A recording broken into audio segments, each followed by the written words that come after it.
Nous sommes allés à la rencontre de femmes et d'hommes qui ont marqué l'année 2021.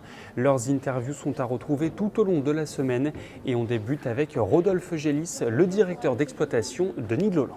Rodolphe Gélis, bonjour. Bonjour, bienvenue. Merci, c'est gentil. Vous êtes le directeur d'exploitation du parc Nigloland. Merci de nous accueillir ici chez vous. Alors ça paraît un petit peu calme, on va le préciser. C'est évidemment parce que le parc est fermé. Je voulais tout d'abord vous demander de nous raconter un peu cette drôle d'année qu'on a tous vécue et notamment vous en particulier. Alors en effet, l'année a été plutôt compliquée puisqu'on n'a pas pu ouvrir au mois d'avril comme d'habitude.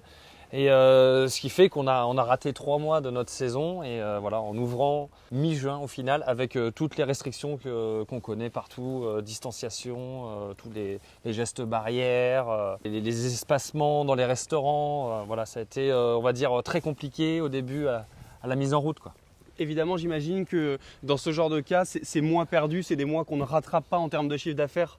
Exactement, on a fini en nombre de visiteurs à 590 000 au lieu de 650 000 sur une année normale. Donc on a, comme vous dites, pas rattrapé le temps perdu, mais on a quand même, on va dire, eu une densité lors des jours d'ouverture qui était plus importante que d'habitude. Le pass sanitaire, le masque, tout ça, c'est très contraignant pour vous au quotidien ou pas ?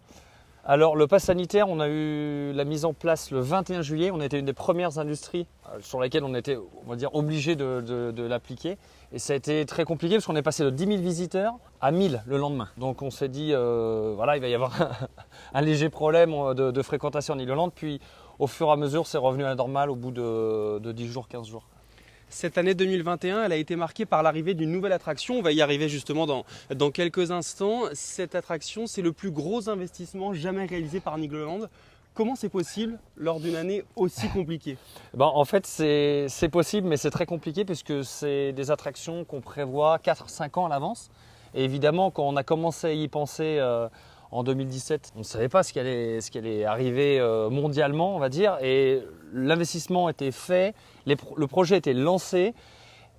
On a eu l'opportunité de repousser d'1 an, de 2 ans. Et on s'est dit, tant pis, on va faire le pari de se dire, quand même, on va ouvrir l'attraction en 2021. Au moins, on sera le seul parc en Europe à proposer une grande nouveauté dans la tourmente sanitaire dans laquelle on était impliqué. Quel est le premier bilan que vous faites de cette attraction ? J'imagine que forcément, elle plaît au public. Alors déjà, elle est numéro 1, elle est la plus populaire d'après les sondages qu'on a fait à la sortie du parc.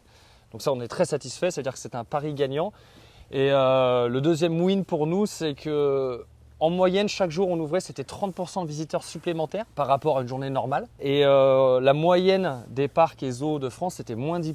Donc en fait, on a été très satisfait sur les jours d'ouverture de 2021. On a parlé de 2021, on va maintenant se projeter sur l'année 2022, année des 35 ans du parc.